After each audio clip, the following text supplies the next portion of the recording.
اہل حدیث فرقہ کب بنا؟ یہ میری طرف سے سوال، وہ لوگ بھی کرتے ہیں۔ جواب یہ ہے، سوال اہل حدیث فرقہ کب بنا؟ جواب، فرقہ تب بنتا ہے جب اپنی اصل سے جدا ہو۔ اہل الحدیث تو اپنی اصل سے کبھی جدا ہی نہیں ہوئے، جب سے حدیث ہے تب سے وہ۔ فرقہ جب بنتا ہے جب کوئی اپنی اصل سے جدا ہو جائے۔ یہیں پر وہ نقطہ حل ہوا کہ حضرت عثمان غنی نے یہ دوسری اذان کیوں جاری کی؟ بدعت ہے تو ہر بدعت گمراہی ہے، تو گویا کہ حضرت عثمان غنی بدعت کے مرتکب ہوئے؟ بدعت نہیں ہے، اذان کا مقصد تھا لوگوں کو نماز کے لیے بلانا۔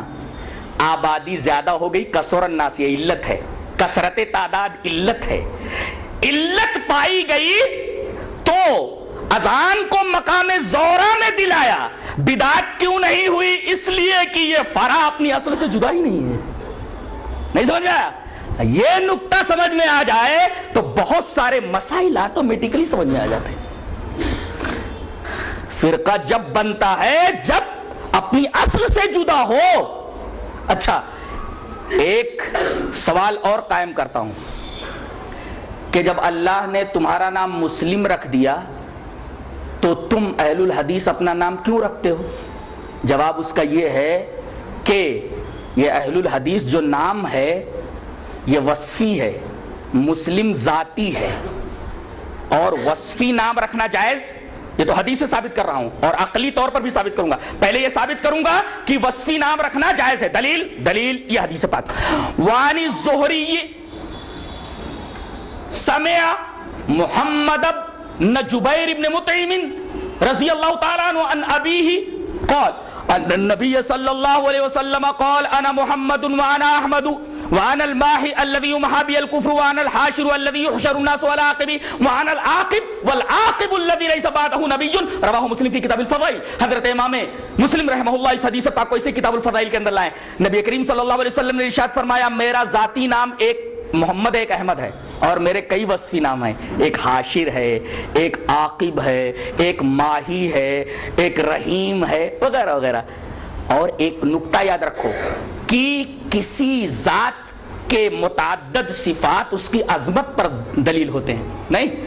قرآن حکیم کا مطالعہ کرنے والا طالب علم جانتا ہے کہ قیامت کے بے شمار نام ہیں، یوم التغابن، الواقعہ، الحاقہ، القارعہ، 50 کے قریب اس کے نام۔ ایک نام یوم التغابن، ہار جیت کا دن، 400 سے زیادہ، 400 سے زیادہ ہے، جیسا کہ حضرت فرما رہے ہیں۔ یوم التغابن اسی میں سے ہے، یوم التغابن، ہار جیت کا دن۔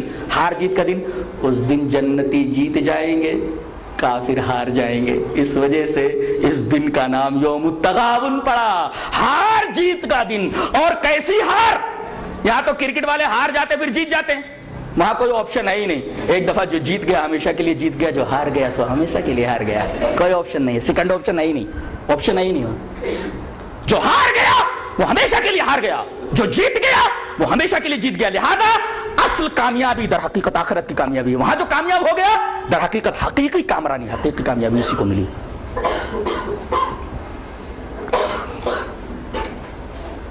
تو کسی چیز کے متعدد نام، متعدد اسما، اس کی متعدد صفات اس چیز کی، اس ذات کی عظمت کی دلیل ہوتے ہیں۔ جیسے قیامت ایک امر عظیم ہے، اسی وجہ سے 400 سے زیادہ اس کے نام ہیں۔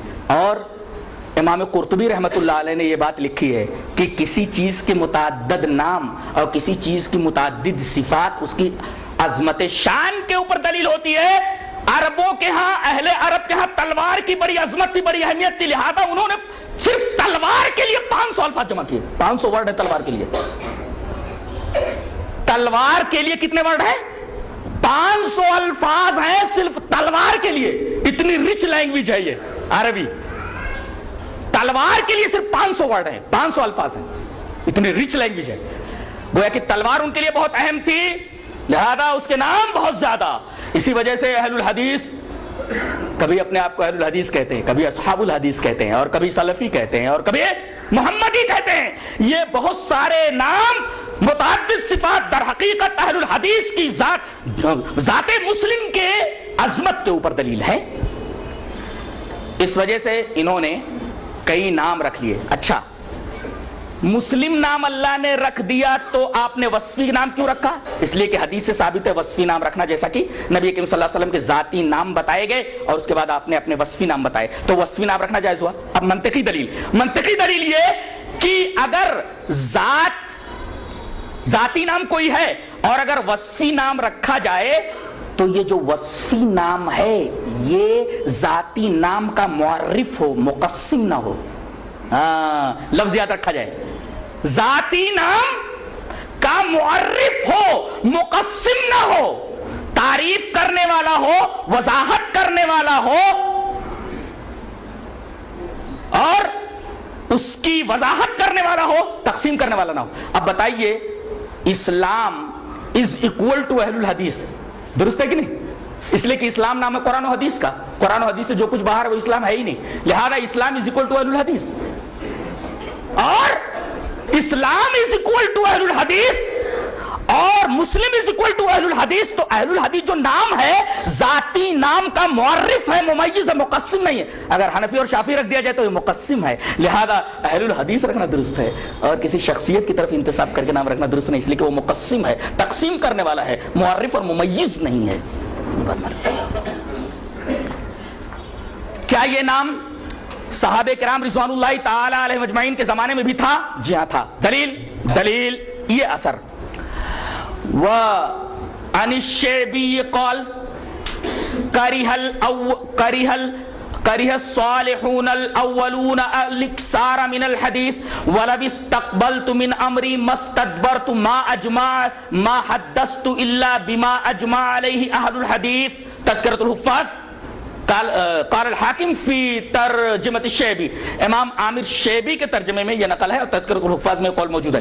حضرت شیبی فرما رہے کہ پہلے کے نیک لوگ زیادہ حدیث بیان کرنے سے ذرا بچتے تھے اور وہ بات جو مجھے بعد میں معلوم ہوئی اگر پہلے معلوم ہو گئی ہوتی تو میں وہی حدیث بیان کرتا جس پر تمام اہل الحدیث کا اجماع تھا. اور یہ شیبی کون ہے؟ اوپر کسی کا اجماع، اتنے لوگوں کی تعداد حیرت انگیز ہے. جی چاہتا ہے کہ اس پر بھی ایک حدیث آپ کے سامنے میں پیش کر دوں. حدیث اس طرح وعن عبداللہ رضی اللہ تعالی عنہ عن النبی صلی اللہ علیہ وسلم قال خیر الناس قرنی ثم الذین یلونہم ثم الذین یلونہم ثم یجیء اقوام تسبق شہادت احدہم یمینہ ویمینہ شہادتہ قال ابراہیم وکانوا یضربوننا علی الشہادت والعہد. رواہ البخاری فی کتاب الشہادات. حضرت امام بخاری رحمہ اللہ اس حدیث پاک کو ایسے کتاب الشہادات کے اندر لائے. راوی حضرت عبداللہ بن مسعود ہیں. حضرت عبداللہ بن مسعود فرماتے ہیں کہ جناب محمد رسول اللہ صلی اللہ علیہ وسلم نے ارشاد فرمایا سب سے بہترین زمانہ میرا زمانہ جب تک آپ حیات ہیں. اب آپ کے زمانے کے بعد کون سا زمانہ بچتا ہے؟ صحابہ کرام کا. اور صحابہ کرام کا زمانہ، اس کے بعد تابعین کا زمانہ. یہ تین زمانے ہیں. خیر الناس قرنی یہ میرا زمانہ، ثم الذین یلونہم پھر اس زمانے سے جو لوگ منسلک صحابہ، ثم الذین یلونہم پھر میرے صحابہ سے جو منسلک ہیں. اس کا مطلب دور نبوی، دور صحابہ، دور تابعین اور دور صحابہ کے اندر یہ لفظ موجود تھا. اس کا مطلب صحابہ کرام رضوان اللہ تعالی علیہ مجمعین لفظ اہل الحدیث سے اچھی طرح واقف تھے. اب آخری بات رہ گئی، کیا یہ نام رکھنا ضروری ہے؟ جی ہاں ضروری ہے. کیوں؟ دلیل اس کی یہ ہے کہ نبی کریم صلی اللہ علیہ وسلم کے زمانے میں کیا یہ ہوتا تھا کہ یہ حدیث صحیح ہے یا حدیث ضعیف ہے؟ رسول اللہ صلی اللہ علیہ وسلم کوئی بات کہہ رہے، کوئی حدیث بیان کر رہے تو اس کا مطلب یہ تھا کہ جو کچھ آپ بیان کر رہے ہیں وہ سب صحیح ہے.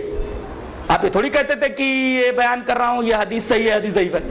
اور صحابہ کرام بھی یہ نہیں کہتے تھے کہ یہ حدیث صحیح ہے حدیث ضعیف ہے. اچھا بعد میں جب صحیح حدیثوں کے اندر ضعیف حدیث گھس گئی تو فقہاء نے، محدثین نے کہنا شروع کر دیا کہ یہ حدیث صحیح ہے حدیث ضعیف ہے، تاکہ معلوم ہو جائے کہ صحیح حدیث کیا ہے ضعیف حدیث کیا ہے، تاکہ لوگ ضعیف حدیثوں کو چھوڑ کر کے جو انسانوں نے گڑھ لی تھی نبی کریم صلی اللہ علیہ وسلم کی حدیث کے اوپر آ جائیں. تو آج پہلے مسلمانوں کے مقابلے میں صرف کافر تھے تو اور نام رکھنے کی ضرورت نہیں تھی، لیکن آگے چل کر کے جب بدعتیں پھیلی تو مسلم کے ساتھ ساتھ اہل السنہ نام رکھا گیا بدعتیوں کے خلاف، اور سنت کا پتہ چونکہ حدیث سے چلتا تھا لہذا اہل الحدیث انہوں نے نام رکھا، اس لیے کہ اہل السنہ ہو ہی نہیں سکتا کوئی جب تک کہ اہل الحدیث نہ ہو، اس لیے کہ سنتوں کا پتہ حدیث ہی سے چلتا ہے۔ کوئی سنت ڈھونڈنی ہو تو آپ کہاں ڈھونڈیں گے؟ حدیث ہی کے اندر تو ڈھونڈیں گے۔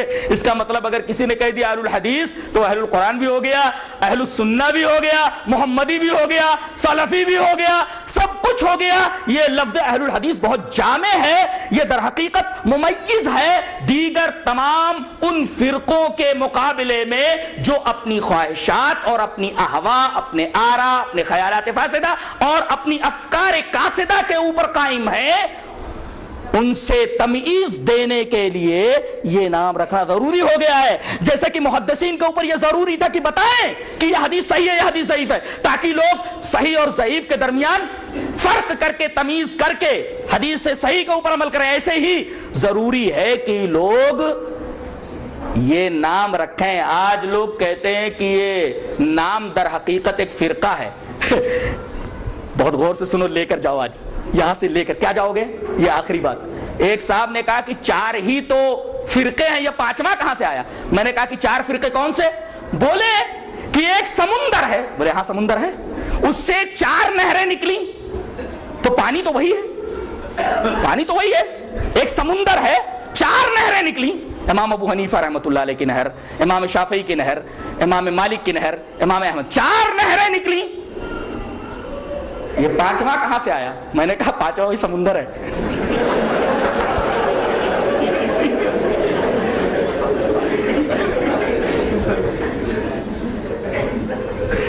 پانچواں کہاں سے آیا؟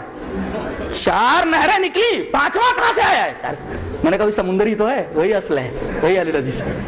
اچھا یہ 4 تو وہی پانی ہے۔ بولے پانی تو صحیح تھا۔ میں نے کہا لیکن آگے چل کے بارشیں ہوئیں اور بڑی گندگیاں آ گئیں سب اس کے اندر۔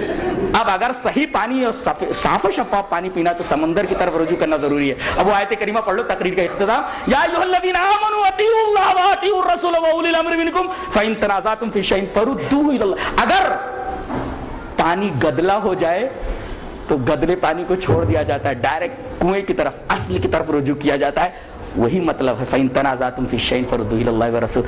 اللہ تبارک و تعالی ہمیں نیک عمل اور اچھی سمجھ کی توفیق عطا فرمائے۔ وآخر دعوانا الحمد للہ رب العالمین۔